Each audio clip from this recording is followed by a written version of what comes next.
ಇವತ್ತು ಜೈ ಕನ್ನಡಿಗರ ರಕ್ಷಣೆ ವೇದಿಕೆ ವತಿಯಿಂದ ನಾವು ಇವತ್ತು ಒಂದು ಸುದ್ದಿಗೋಷ್ಠಿ ಮಾಡಲಾಗಿದೆ.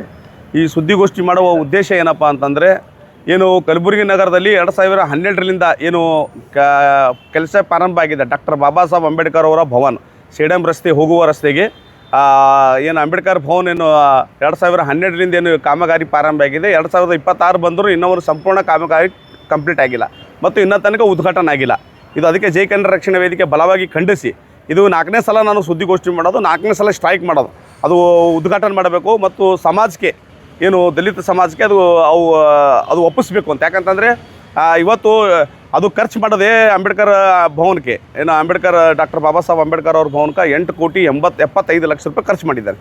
ನಾನು ಹೋಗಿ 2019ರಲ್ಲಿ ಹೋಗಿ ಇನ್ಕ್ವೈರಿ ಮಾಡಿ ಅದಕ್ಕೆಲ್ಲ ವಿಡಿಯೋ ಮಾಡ್ಕೊಂಡು ನೋಡ್ಕೊಂಡು ಅಲ್ಲೆಲ್ಲ ಸುದ್ದಿ ಮಾಡಿದೆ. ಸುದ್ದಿ ಮಾಡೋ ನಂತರ ಮತ್ತು ನಾನು ಜಿಲ್ಲೆ ಉಸ್ತುವಾರಿ, ಅವಾಗಿನ ಜಿಲ್ಲೆ ಉಸ್ತುವಾರಿ ಪ್ರಿಯಾಂಕ ಖರ್ಗೆ ಸಾಹೇಬ್ರಿಗೆ ಭೇಟಿ ನೀಡಿ ಅವಾಗ ಅವ್ರಿಗೊಂದು ಮನವಿ ಪತ್ರ ಕೊಟ್ಟೆ. ಮನವಿ ಪತ್ರ ಕೊಡೋದು ಜಿಲ್ಲಾಧಿಕಾರಿ ಮನವಿ ಪತ್ರ ಕೊಟ್ಟ ಮೇಲೆ ಜಿಲ್ಲೆ ಉಸ್ತುವಾರಿಗೆ ಮನವಿ ಪತ್ರ ಕೊಡೋದು. ಅವ್ರು ಏನಂದ್ರೆ, ಆಯ್ತರಪ್ಪ ಏನಾಗಿದೆ ಅಂದ್ರೆ, ಸರ್ ಹಿಂಗೆ ಆಗಿದೆ ಅಂತ ಅವರಿಗೆ ನಾನು ಎಲ್ಲ ಅವರು ಹಿಂಗೆ ಆಗಿದೆ ಸರ್, ಅಂಬೇಡ್ಕರ್ ಭವನಕ್ಕೆ ಉನ್ನತ ಉದ್ಘಾಟನೆ ಆಗಿಲ್ಲ, 2000 ಅಲ್ಲಿ ಪ್ರಾರಂಭ ಮಾಡಿದ್ದಾರೆ, ಇನ್ನೂ ತನಕ 2024-25 ಬಂದರೂ ಇನ್ನೂ ಆಗಿಲ್ಲ ಅಂತಂದಾಗೆ ಅವ್ರು ಆಯ್ತು ಅಂತಂದು ಎಷ್ಟು ಕಮ್ಮಿ ಬಿದ್ದಿದೆ 2.5 ಕೋಟಿ.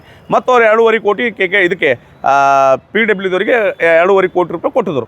ಕೊಟ್ಟ ನಂತರ ಅಲ್ಲಿ ಏನಾಗಿತ್ತು ಅಂತಂದರೆ ಖರ್ಚು ಮಾಡಿದ್ದಾರೆ. ಈಗ ಕಲರು ಗ್ಲಾಸು ಅದೆಲ್ಲ ಕುಡಿಸಿದ್ದಾರೆ. ಆದರೆ ಸೋಸಲಾಪುರಕ್ಕೆ ಏನು ಅದು ಒಪ್ಪಿಸ್ಬೇಕು, ಇನ್ನೂ ತನಕ ಒಪ್ಪಿಸಿಲ್ಲ ಉದ್ಘಾಟನೆ ಮಾಡಿ. ಆಲ್ರೆಡಿ ಮತ್ತು ಉದ್ಘಾಟನೆ ಮಾಡ್ಬೇಕಂತಂದು ಏನು ಸೋಸಲಾಪುರದವ್ರು ಕಾರ್ಡ್ ಮಾಡಿದ್ರು, ಮಾಡಿದ್ರು, ಡೇಟ್ ಎಲ್ಲ ತೊಗೊಂಡ್ರು. ಡೇಟ್ ತೊಗೊಂಡ ನಂತರ ಅದಕ್ಕೆ ಇನ್ನೂ ತನಕ ಉದ್ಘಾಟನೆ ಮಾಡಿಲ್ಲ. ಇದು ಅದಕ್ಕೆ ನಾವು ಬಲವಾಗಿ ಖಂಡಿಸಿ ಮತ್ತೊಮ್ಮೆ ಇವತ್ತೊಂದು ಸುದ್ದಿಗೋಷ್ಠಿ ನಾವು ಮಾಡ್ತಾಯಿದ್ದೇವೆ. ಏಕೆಂತಂದರೆ ಇದು ನಾನು ಹೋಗಿ ಸೋಸಲಾಪುರಕ್ಕೆ ಮತ್ತು ಭೇಟಿ ಆದಾಗೆ ಅವರೆಲ್ಲ ಅಧಿಕಾರಿಗಳು ಹೇಳಿದ್ದಾರೆ, ನೋಡಿ ಸರ್, ಅದೊಂದು ಉದ್ಘಾಟನೆ ಮಾಡಬೇಕಾದ್ರೆ ಅದಕ್ಕೊಂದು ಸಮಿತಿ ಬೇಕು, ಅದಕ್ಕೆ ನಮ್ಮ ಸಮಾಜ ಕಡೆಯಿಂದ ಒಂದು ಸಮಿತಿ ಬೇಕು ಸರ್. ನಮ್ಮ ಸಮಾಜ ಏನು ಮಾಡಿದೆ ಅಂದರೆ, ಇವತ್ತು ದಲಿತ ಸಮಾಜ ಎಲ್ಲಿ ಇವತ್ತು ಒಂದು ಬಾಬಾ ಸಾಹೇಬ್ ಜಯಂತಿ ಇರ್ಬೋದು, ಒಂದು ಯಾವುದೇ ಕಾರ್ಯಕ್ರಮ ಮಾಡಬೇಕಾದ್ರೆ ಇವತ್ತು ಎಲ್ಲೋ ರಸ್ತೆ ಮೇಲೆ ಅಂಬೇಡ್ಕರ್ ಆವರಣದಲ್ಲಿ ಮತ್ತು ಯಾವುದ್ರ ಖಾಸಗಿ ಹೋಟೆಲಲ್ಲಿ, ಇಲ್ಲಿಕಂದ್ರೆ IBಯಲ್ಲಿ ಅಂತಲ್ಲೆಲ್ಲ ನಾವು ಮೀಟಿಂಗ್ ಆಗಲಿ ಫಂಕ್ಷನ್ ಮಾಡೋದಂಥ ಪರಿಸ್ಥಿತಿ ಬಂದಿದೆ. ಇಲ್ಲಿ ಒಂದು ಸೇಡಂ ರಸ್ತೆಗೆ ಒಂದು ಡಾಕ್ಟರ್ ಬಾಬಾ ಸಾಹೇಬ್ ಅಂಬೇಡ್ಕರ್ ಅವರ 8,75,00,000 ಈಗ 12 ಕೋಟಿ ರೂಪಾಯಿದು ಒಂದು ಭವ್ಯ ಒಂದು ಡಾಕ್ಟರ್ ಬಾಬಾ ಸಾಹೇಬ್ ಅಂಬೇಡ್ಕರ್ ಅವರ ಏನು ಭವನ ಮಾಡ್ತಾ ಇದ್ದಾರೆ. ಇದಕ್ಕೆ ನಾವು ಸ್ವಾಗತ ಮಾಡಿದ್ದೆ. ಆದರೆ ಇನ್ನೂ ತನಕ ಉದ್ಘಾಟನೆ ಮಾಡಿ ನಮ್ಮ ಸಮಾಜಕ್ಕೆ ಒಪ್ಪಿಸ್ಬೇಕು. ಅದಕ್ಕೆ ಒಂದು ನಾನು ಅದು ಒಪ್ಪಿಸಿದ್ರೆ ಅದಕ್ಕೆ ಒಂದು ಸವಲತ್ತು ಅದಕ್ಕೆ ಮೇಂಟೆನೆನ್ಸ್ ಮಾಡಬೇಕಲ್ಲ. ಅದಕ್ಕೆ ನಾನು ಅಧಿಕಾರಿಗಳು ಹೇಳಿದ್ದಾರೆ.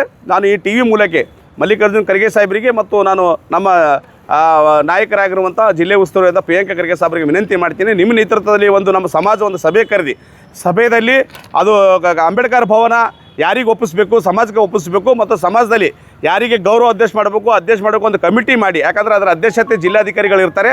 ಅದರ ತಳಗೆ ಒಂದು ಕಮಿಟಿ ಮಾಡಿದಾಗ ಆ ಕಮಿಟಿಗೆ ನಾವು ಒಂದು ಕಮಿಟಿ ಮಾಡಿದಾಗ ಆ ಕಮಿಟಿ ರೀತಿ ಕಾರ್ಯಕ್ರಮ ಯಾವ್ಯಾವ ಆಗ್ತವೆ, ಎಲ್ಲರಿಗೂ ಕಾರ್ಯಕ್ರಮ ಮಾಡಬಾರ್ದು. ಅದಕ್ಕೆ ಯಾವುದೇ ಜಾತಿ ಇಲ್ಲ, ಏನಿಲ್ಲ, ಎಲ್ಲ ಜಾತಿ ಧರ್ಮಗಳು ಅಲ್ಲಿ ಕಾರ್ಯಕ್ರಮ ಮಾಡೋಂಥ ಅವಕಾಶ ಇರ್ತದೆ.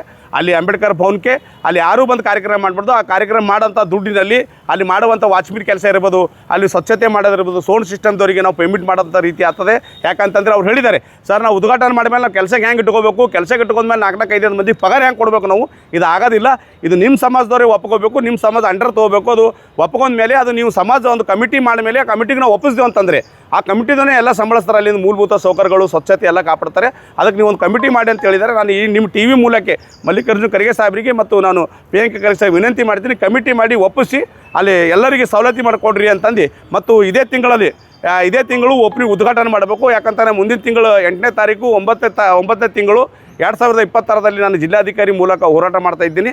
ಅದಕ್ಕೆ ಅದರೊಳಗೆ ಉದ್ಘಾಟನೆ ಮಾಡಿ ಎಲ್ಲ ಸಾರ್ವಜನಿಕರಿಗೆ ಅಂಬೇಡ್ಕರ್ ಭವನ ಕಾರ್ಯಕ್ರಮ ಮಾಡಲು ಅವಕಾಶ ಮಾಡಿಕೊಡ್ಬೇಕು ಅಂತ TV ಮೂಲಕ ಕೇಳೋಕ್ಕೆ ಇಷ್ಟಪಡ್ತೀನಿ.